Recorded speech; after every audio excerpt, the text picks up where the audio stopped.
আদ্রিত কৌশাম্বীর বিয়েতে মিঠাই রানীর অনুপস্থিতিকে ঘিরে চলেছিল জল্পনা।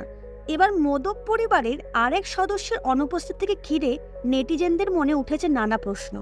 সে হলেন দিয়া মুখার্জি। মিঠাই ধারাবাহিকের দিয়া অর্থাৎ অনস্ক্রিন শ্রীতমা ও রাতুলের জুটিকে সবাই খুব পছন্দ করতেন, তাই তার অনুপস্থিতিকে ঘিরে নেটিজেনদের উৎসাহের অন্ত নেই। তবে আদ্রিত কৌশাম্বীর বিয়েতে অনুপস্থিত থাকলেও তাদের রিসেপশনে হাজির ছিলেন দিয়া।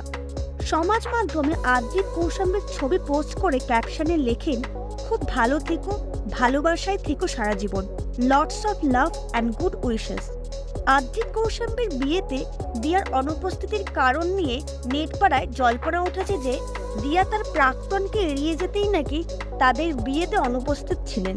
এ বিষয়টি কতটা সঠিক তা আমাদের জানা নেই, তবে কথা সত্য যে দিয়া মুখার্জির প্রাক্তন অভিষেক বসু, যিনি এখন ফুলকি ধারাবাহিকের মুখ্য চরিত্রে অভিনয় করছেন, তিনি আদ্রিত এবং কৌশাম্বীর বিয়েতে উপস্থিত ছিলেন, তবে রিসেপশনে ছিলেন না।